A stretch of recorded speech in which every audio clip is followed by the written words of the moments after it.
دکتۆر ڕەعەد ڕەفعە ئەو پیاوەی کڕین و مامەڵی لەسەر نییە. دەنجێک کە نەهەڕەشە و سزای پارتی نەخستنە بەردەمی بەرژەوەندی و پارەکاری تێگرت. پارتی بۆ بێدەنگکردنی دەنگە ئازاکان لەولەر هەمیشە چەکی ڕشتنی پارەی بێشمار و پۆز بەکارێنێ. خۆگەر لەم ڕێگەیەوە سەرکەوتو نەبوو بێ کەسەکە خۆی ئەرزان فرۆش نەکە ئامرازی ڕەشە و سزادانی توندی بەکارێناوە.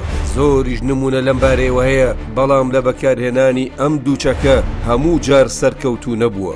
یەکێک لەو نمونانە نەچووەتە ژێرباریان پرۆفیسۆر دکتۆر ڕەعەد ڕەفعە، مامۆستای زانکۆ و سەرۆکی تیمی سکاڵاکاری دەستگای ستاندەر لە دادگای فیدراڵیە. ئەوەی لە نزیکەوە ناسی بێتی دەزانێ ئەو پیاوێکە مامەڵی لەسەر نییە. دکتۆر ڕەعەد لە ناو هەولێری پایتەخت دوای ڕووداوەکانی حەڤەی شوبات بوێرانە و بێمنەتانە ڕەخنەی لە تاڵانی و پێشلکاریەکانی پارتی دەگرت. ناڕەزایەتی توندی لەوە دەردەبڕی کە پارتی دەیەوێ هەولێر بکاتە زیندانێکی گەورە. هێواش کاریگەری زیاد بوو، بە تایبەت کە ئەو خەڵکی شارەکە بوو. باشتر گوزارشتی لە ناخی تووڕەیی خەڵکی هەولێرە کرد. سەرەتا لە ڕێی پێدانی پۆز دەزانکۆ ویستیان بێدەنجی بکەن، بەرژەوەندی ئابووری بۆ دروست بکەن و بیکڕن.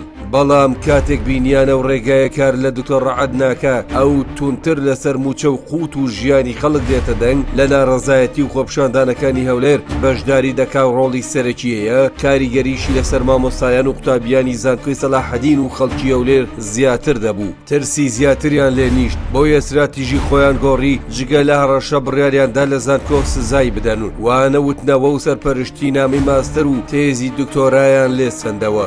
لە کۆمەڵێک دەرماڵە و موچە بێبەشیان کرد بە ئومێدی ئەوەی ئەو جارە ئەم هەڕەشەیە بهێنێتە ژێربار. بەڵام ئەو 11 ساڵە بەرگەی ئەم سزادانەی گرت نەک هەرەوە. لە ساڵی 2023 بوێرانە لە جەرگەی هەولێرەوە سەرۆکایەتی تیمی دەستگای ستانداردی دەکرد بۆ تۆمارکردنی سکاڵا لە دادگای فیدراڵی دژی حکوومەتی هەرێم بەهۆی بێبەشکردنی موچە خۆران لە موچەی مانگانە. سکاڵاکە لە سەر خودی مەسرور بارزانی بوو کە ئەمە بۆ کەسێک لە هەولێر بژیت زۆر مەترسیدار بوو. بەڵام ئەو خەمخۆری بۆ موچە خۆران و خەڵکی کوردستان شەقی لەم ترسە هەڵدا. زیاتر لە 20 جار لە دادگای فیدراڵی ڕوبەڕووی نوێنەری مەسرور بارزانی بەرگری لە تەوتین کرد تا لە کۆتایی دادگا بڕیاری تەوتینی چەسپاند و خەونی دکتۆر ڕەعەد بۆ جێڕانەوەی مافی موچە خۆرانی هەرێم بەدی هات. ئێستاش لە قۆناغێکی نوێ دکتۆر ڕەعەد ڕەفعە بە نوێنەرایەتی ئەنجومەنی پشتیوانی تەوتین سەرۆکایەتی لیستی 247 لە هەولێرەکە خۆی بۆ پەرلەمانی عێراق کاندید کردووە.